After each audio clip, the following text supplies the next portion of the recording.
Assalamualaikum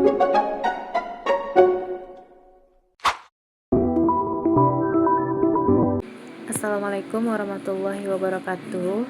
Baiklah, saya Anissa Azmi dengan NIM 860420748 dari Prodi PGSD.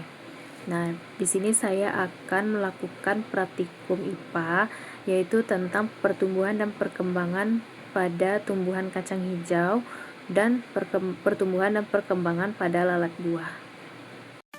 Setiap makhluk hidup melakukan pertumbuhan dan perkembangan. Pertumbuhan merupakan proses yang ditandai oleh adanya pertambahan ukuran, volume, dan berat suatu organisme. Sedangkan perkembangan adalah suatu proses menuju keadaan yang lebih sempurna. Pertumbuhan dan perkembangan makhluk hidup selain ditentukan oleh faktor genetik, juga dipengaruhi oleh kondisi lingkungan, seperti cahaya, air, makanan, dan juga temperatur. Nah, layaknya pada tumbuhan kacang hijau, dalam proses perkecambahan yang bermula dari biji, kecambah akan terus tumbuh menjadi tumbuhan dan tidak dapat lagi berbalik menjadi biji. Nah, proses ini dimulai dengan perkecambahan yang dipicu oleh proses imbisisi, yaitu di mana masuknya air ke dalam biji sehingga kulit biji menjadi pecah dan mengaktifkan hormon giberelin. Sebagai tumbuhan dikotil, kacang hijau mengalami perkecambahan tipe epigeial, di mana pemanjangan ruas batang bawah menyebabkan keping biji terangkat ke atas permukaan. Nah, pada praktikum kali ini saya melakukan praktikum pertumbuhan dan perkembangan pada kacang hijau. Nah, di sini saya sudah menyediakan beberapa helai tisu yang sudah dililitkan kepada bagian dalam gelas. Kemudian di sela-sela atau di antara tisu itu saya sisipkan beberapa biji kacang hijau yang sudah direndam semalaman. Kemudian di bagian dasarnya nanti saya masukkan air untuk membantu pertumbuhan kacang hijau. Nah, pada hari pertama kacang hijau masih berupa biji. Hari kedua, ini perkembangan kecambahnya ini udah pada keluar. Tuh. Nah, ini udah panjang banget, guys. Tuh. Ini adalah hari ke 3. Tuh. Ada banyak yang keluar juga.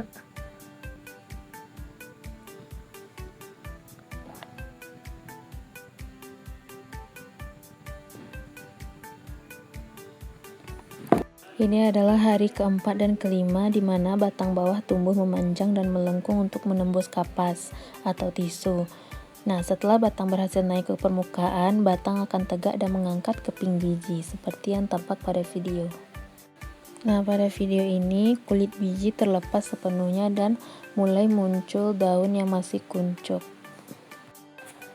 Baiklah, di hari ke-10 ini kacang hijau yang ditanam ukuran batang, akar, dan daunnya semakin bertambah.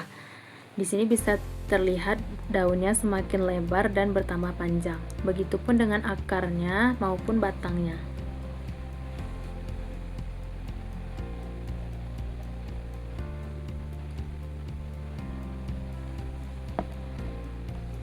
Oke, mungkin kita cari satu.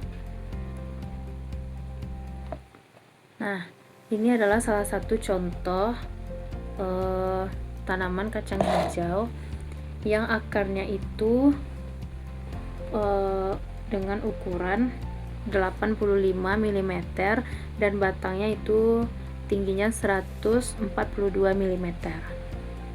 Ini adalah kacang hijau di hari ke-10. Jadi dapat disimpulkan berdasarkan hasil pengamatan selama 10 hari ini bahwasannya kacang hijau mengalami tipe perkecambahan epigeial, yang mana proses ini ditandai dengan memanjangnya ruas batang di bagian bawah keping biji sehingga mengakibatkan kotiledon terangkat ke atas permukaan tisu. Nah, keberhasilan pertumbuhan ini juga sangat dipengaruhi oleh ketersediaan air dan intensitas cahaya. Nah, penggunaan kertas saring ataupun tisu yang dijaga kelembapannya terbukti sangat efektif menyediakan suplai air yang stabil bagi biji tanpa membuatnya membusuk akibat terendam. Sementara itu, peletakan sediaan di tempat terang namun tidak terkena sinar matahari langsung memungkinkan tumbuhan melakukan fotosintesis secara optimal tanpa mengalami etiolasi sehingga batang tumbuh lebih kuat dan daun dapat berkembang dengan warna hijau yang sehat. Secara keseluruhan, tahapan pertumbuhan kacang hijau berlangsung secara berurutan, mulai dari munculnya akar, pemanjangan batang, hingga perkembangan daun sejati. Seiring dengan munculnya daun dan aktifnya proses fotosintesis, cadangan makanan pada kotiledon akan perlahan habis, kemudian menyusut dan akhirnya terlepas. Hal ini menunjukkan bahwasannya tumbuhan telah beralih dari fase perkecambahan menuju fase pertumbuhan vegetatif yang mandiri. Nah, percobaan yang kedua adalah pertumbuhan dan perkembangan pada lalat buah. Di sini saya menggunakan 2 gelas sebagai wadah tempat media dan lalat buah akan diletakkan. Pertama-tama kita membuat medium lalat buah. Nah, untuk setiap gelas diperlukan 2 sendok makan penuh medium. Jadi pada percobaan kali ini diperlukan 4 sendok makan penuh medium. Nah, caranya adalah yang pertama menyediakan alat penumbuk, bisa menggunakan blender, kemudian menghaluskan pisang yang sudah masak, dan juga tape kitalah pohon dengan perbandingan 6:1 tape menggunakan penumbuk atau blender. Di sini saya menggunakan sendok saja. Kemudian setelah medium tercampur rata dan halus, kemudian dimasukkan ke dalam gelas masing-masing 2 sendok makan lalu diratakan. Seperti yang tampak pada video berikut.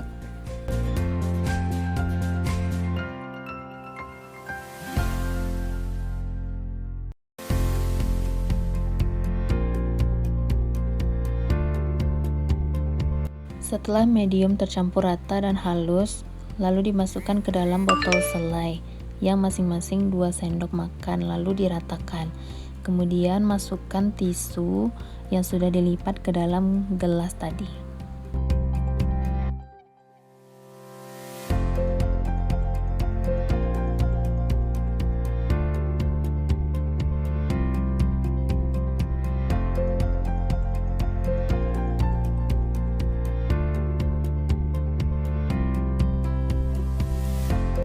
Nah, setelah medium tadi masuk ke dalam gelas dan telah ditutup oleh tisu, maka selanjutnya adalah kita sediakan plastik bening untuk penutup gelas, lalu masukkan lalat buah yang sudah kita tangkap tadi ke dalam masing-masing gelas. Nah, kemudian untuk menghindari lalat keluar, langsung tutup dengan plastik bening dan ikat dengan karet gelang. Setelah itu tusuk-tusuklah tutup plastik dengan jarum pentul agar ventilasinya baik, dan tempatkanlah botol atau gelas ini di tempat yang teduh dan aman. Nah, pada hari pertama itu lalat dimasukkan ke dalam gelas dan mulai melakukan perkawinan. Nah, di hari kedua itu terlihat bintik putih yang sangat kecil di permukaan media seperti butiran nasi halus. Lalu di hari ketiganya telur mulai terlihat, namun belum ada pergerakan. Pada hari keempat, telur menetas dan ada gerakan halus di permukaan media dan di dinding gelas. Dan larva sangat kecil dan transparan. Kemudian di hari keempat, itu larva masih kecil dan mulai bergerak perlahan. Di hari kelima, larva mulai aktif bergerak dan mulai bertambah ukurannya. Di hari ke-6, larva mulai merayap naik ke dinding botol untuk mencari tempat kering dan geraknya melambat.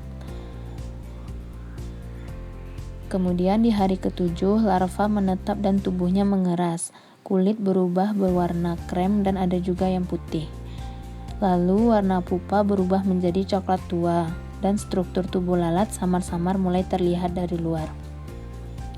Nah, pada hari ke-9 dan ke-10, lalat dewasa keluar dari pupa. Sayap masih basah dan terlipat, serta warna tubuh yang pucat. Dan lalat sudah bisa terbang dengan sempurna, dengan sayap yang mengembang penuh. Nah, ini salah satu lalatnya. Tuh. Kemudian ada tadi lagi mana ya?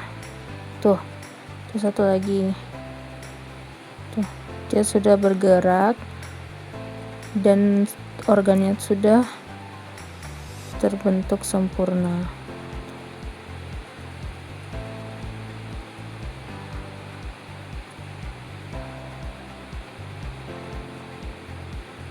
Karena lalat sebelumnya itu sudah ada juga yang mati, contohnya ini kayak gini.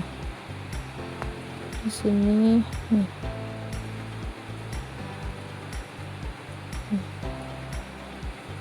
Ini adalah lalat dewasa yang sudah hidup dengan organ yang sempurna dan ada sayapnya juga. Satu lagi. Berdasarkan hasil praktikum tersebut, siklus hidup lalat dari telur hingga menjadi imago atau lalat dewasa memakan waktu kurang lebih 8-10 hari pada kondisi suhu ruang yang optimal. Nah, perubahan warna pada pupa merupakan indikator kunci bahwasanya proses organogenesis atau pembentukan organ pada lalat dewasa sedang berlangsung di dalam puparium. Sekian hasil praktikum dari saya. Terima kasih.